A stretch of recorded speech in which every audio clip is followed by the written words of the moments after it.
الحمد لله رب العالمين والصلاة والسلام على نبينا محمد وعلى آله وصحبه وسلم أما بعد. Donc on continue Inch'Allah avec l'explication واجب العبد إذا أمره الله بأمر. Donc ce qui nous est obligatoire quand Allah subhanahu wa ta'ala nous ordonne de faire quelque chose. Donc on va répéter les 7 étapes à faire. Donc قال رحمه الله, donc l'imam Muhammad ibn Abdul Wahhab رحمه الله, إذا أمر الله العبد بأمر وجب عليه فيه 7 مراتب.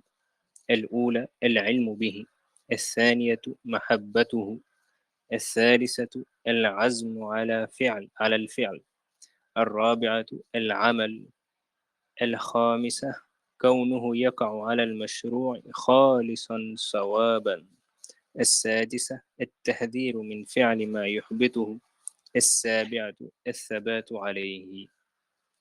Donc les 7 étapes, quand Allah ordonne à son serviteur une chose, il doit accomplir, il doit appliquer 7 obligations vis-à-vis de celle-ci. Donc la première chose, c'est d'avoir le savoir concernant cette chose ordonnée. La seconde, d'aimer celle-ci. La troisième, d'être déterminé à l'accomplir. La quatrième, de l'exécuter. La cinquième, de l'accomplir de manière légiférée, c'est-à-dire sincèrement pour Allah subhanahu wa ta'ala et conformément à la sunna. La sixième, de prendre garde contre tout ce qui pourrait rendre caduque son œuvre. La septième, de persister et d'être ferme sur cet ordre.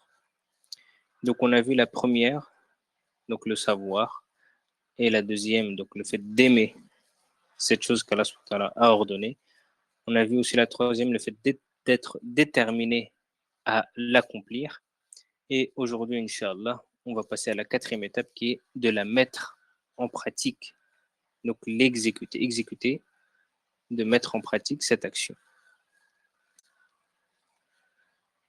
Donc, al-martabat al-rabi'a, al-amal, la quatrième étape, la mise en pratique. علمت وأحببت وعزمت فاعمل وواظب على العمل كل عمل في وقته وإياك والتسويف بل بادر إلى الأعمال وسارع إليه. قال تعالى وسارعوا إلى مغفرة من ربكم وفي الحديث بادروا بالأعمال فتنا رواه مسلم. وإذا جاء وقت العمل لا يؤجل. سئل النبي صلى الله عليه وسلم أي العمل أحب إلى الله قال الصلاة إلى وقتها. Donc après que tu aies la science et que tu aies aimé et que tu as aimé donc cette chose que tu veux, que tu as appris et que tu as la détermination à la mettre en pratique, mets-la en pratique. N'attends pas, ne repousse pas. Ne dis pas non, plus tard, à demain. Dès que tu as la science de cette chose qu'Allah subhanahu wa ta'ala t'a ordonné de faire et que tu as pris connaissance de cette chose et que tu as, à travers cette science, tu as aimé cette chose, mets-la en pratique. Ne repousse pas cette chose à plus tard. Qui te dira que tu seras encore vivant si tu la remets à plus tard? Barakallahu fik. Kullu amalin fi waqtihi. Ça, c'est une faïda de Cheikh Abdurazak al-Badr. Il te dit Kullu amalin fi waqtihi. Chaque action a son propre temps. C'est-à-dire que, par exemple, tu entends l'adhan. Répète l'adhan. C'est l'heure de la prière. Fais la prière. C'est l'heure de visiter un malade. Va le voir. Va le voir. Va le voir. Tu sais qu'il est malade, va le voir. Ne repousse pas ça à plus tard. Il se peut que tu as des empêchements plus tard. Il se peut que tu ne peux pas. Il se peut que cette personne meure.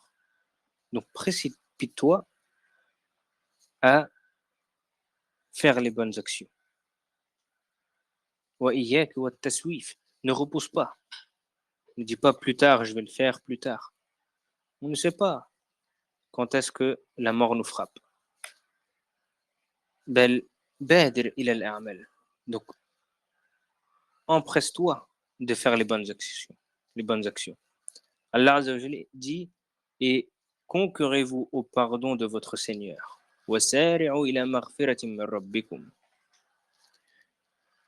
Dans sourate Al-Imran. وفي الحديث بادروا بالأعمال فتنا. Empressez-vous de faire des bonnes actions avant que les fitanes et les troubles arrivent. Subhanallah. Regardez le prophète sallallahu alayhi wa sallam, qu'est-ce qu'il dit? Badiru bil a'mal fitanan. Empressez-vous de faire de bonnes actions avant que les fitanes et les troubles arrivent. Regardez aujourd'hui, quand il y avait la période de Corona, est-ce que le Covid privé des mosquées, privé du Jumu'ah, privé de la Umrah? Donc, badiru bil a'mal. Empressez-vous de faire des bonnes actions avant que les fitanes et les troubles arrivent. وإذا جاء وقت العمل لا تؤجله. Et si l'heure vient que tu dois faire cette action-là à ce moment-là, alors précipite-toi de la faire, de la mettre en pratique. Le prophète sallam, on lui a demandé quelle est l'œuvre la plus aimée auprès d'Allah. Le prophète sallam répondit la prière en son heure. La prière en son heure.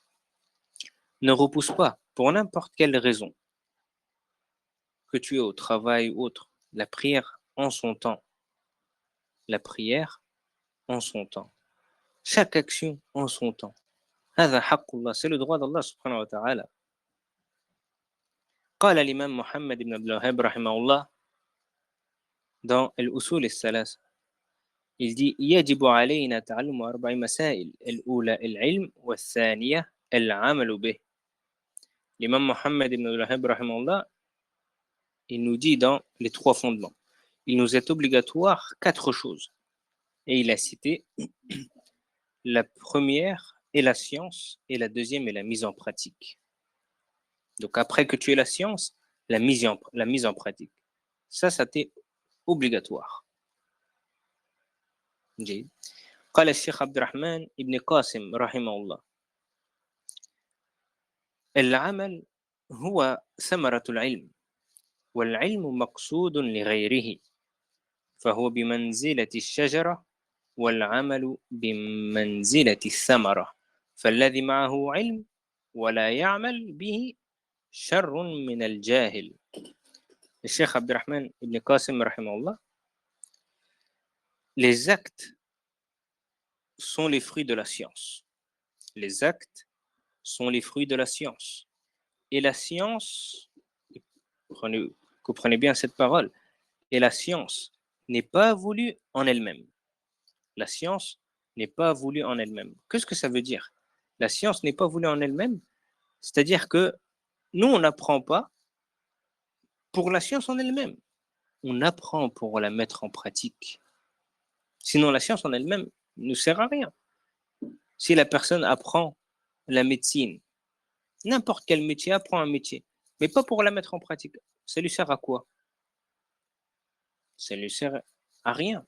Il aura perdu du temps, perdu de l'argent, perdu de sa santé, etc., pour quelque chose qui ne met même pas en pratique.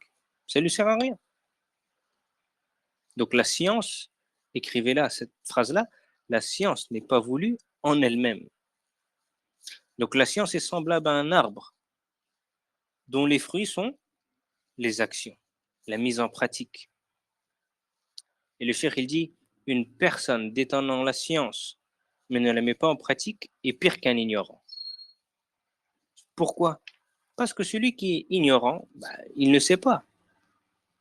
Il se peut qu'il ne sait pas que cette chose-là est une obligation. Donc on va pas lui reprocher quelque chose qu'il ne sait pas. Mais une personne qui sait et qui a de la science et qui l'étudie, mais qui ne met pas en pratique, c'est un problème pour lui-même et pour les autres.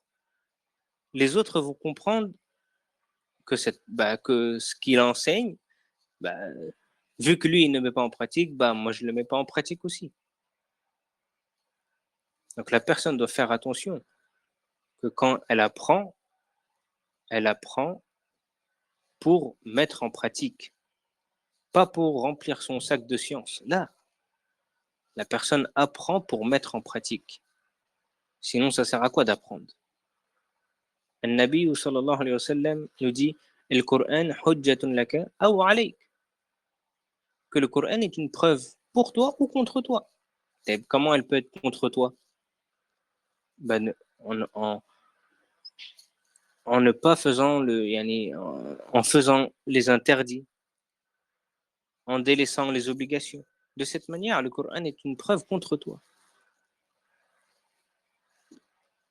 Et on va lire quelques récits de nos pieux prédécesseurs par rapport à la mise en pratique.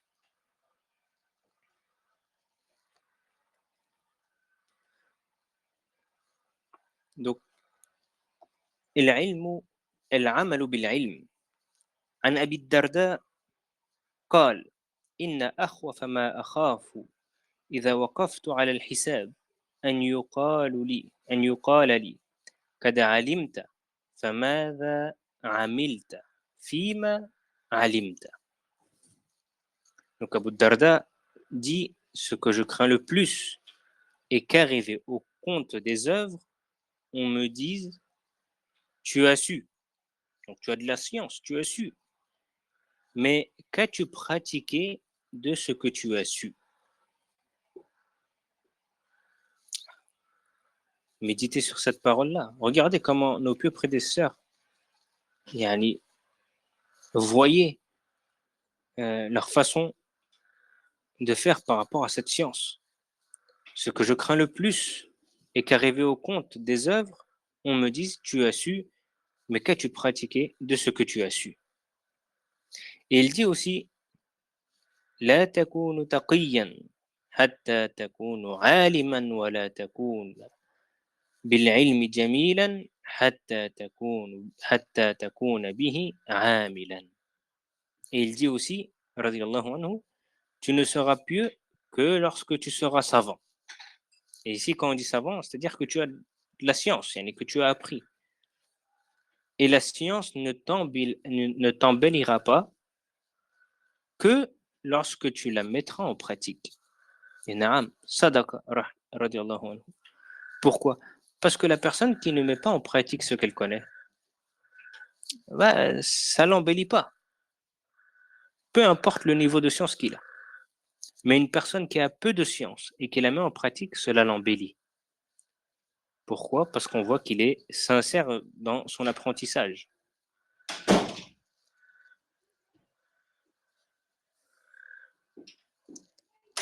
عن ابن مسعود رضي الله عنه قال: تعلموا فإذا علمتم فاعملوا. Regardez Ibn Mas'ud radiallahu anhu, qu'est-ce qu'il dit? Apprenez, apprenez. Et lorsque vous aurez appris, pratiquez. Voilà ce qui nous est demandé, de pratiquer. Et attention, on ne cite pas ici ces récits pour ne pas étudier. Là, l'apprentissage de notre religion est une obligation. L'apprentissage de notre religion est une obligation. À quel moment? Pour les choses qui nous est obligatoire de faire. Si par exemple, tu sais qu'Allah t'a ordonné 5 prières, tu te dois d'apprendre comment prier. C'est une obligation. Si tu délaisses cette obligation, tu prendras un péché. Tu es tombé dans le péché. Pourquoi? Parce que tu dois prier tous les jours. Donc, si tu ne sais pas comment prier, comment tu peux mettre en pratique cet ordre? Mais là, on cite ces récits-là, justement, après qu'on ait cette science-là, qu'est-ce qu'on fait? On la met en pratique. on la met en pratique.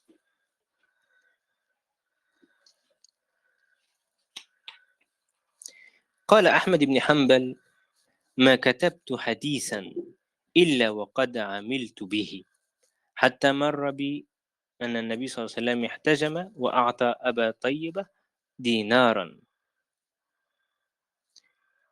Ici, l'imam Ahmed, rahimahullah, il dit je n'ai pas écrit un seul hadith sans le mettre en pratique. Il est au point qu'il m'est parvenu que le prophète alayhi salam, se fit pratiquer une hijama et donna un dinar à Abu Taïba. Alors lui, qu'est-ce qu'il a fait l'imam Ahmed? Il lui a aussi donné un dinar. Il a fait la même chose que le prophète sallallahu alayhi wa sallam a fait. Ici, yani, le point où on doit regarder, sa parole où il dit je n'ai pas écrit un seul hadith sans le mettre en pratique. Vous savez que le Musnad de l'imam Ahmed fait à peu près 30, si je me souviens, 30 ou 40 volumes. Il n'y a que des hadiths dedans. Donc, je n'ai pas écrit un seul hadith. Je n'ai pas écrit un seul hadith sans le mettre en pratique. عن إبراهيم بن إسحاق الحربي قال ينبغي للرجل إذا سمع شيئا من أدب رسول الله صلى الله عليه وسلم أن يتمسك به. Ibrahim ibn Ishaq al-Harbi, il dit celui auquel parvient une chose du comportement du prophète sallallahu alayhi wa sallam doit s'y attacher. Doit s'y attacher. وعن سفيان بن عيينة قال ليس العالم الذي يعرف الخير والشر إنما العالم الذي يعرف الخير فيتبعه ويعرف الشر فيجتنبه. Sufyan ibn Uyayna dit le savant n'est pas celui qui distingue le bien du mal. Regarde, le savant n'est pas celui qui distingue le bien du mal, mais le savant est celui qui connaît le bien et s'y attache, et en la mettant en pratique, et connaît le mal, pas pour tomber dedans, mais en s'éloignant, et connaît le mal et s'en éloigne. Voici comment on doit pratiquer notre religion. Allah nous a ordonné quelque chose, on doit apprendre, on doit étudier cette chose, on doit l'aimer. Donc à travers la science, on va connaître les mérites de cette adoration, donc on va l'aimer. Et on va aimer parce qu'Allah subhanahu wa ta'ala aime cette chose-là. Donc nous aussi, on va l'aimer. Et donc après cela viendra une détermination à pratiquer. Je la mets en pratique dès que j'ai la capacité, c'est-à-dire dès que j'ai le moment vient, eh ben, je la mets en pratique. C'est-à-dire, par exemple, vient l'heure de prière, eh ben, je me lève et je vais aller prier. Vient le moment où je dois donner la zakat, alors je sors la zakat. Vient le moment de jeûne, eh ben, je jeûne à ce moment-là. De cette manière-là,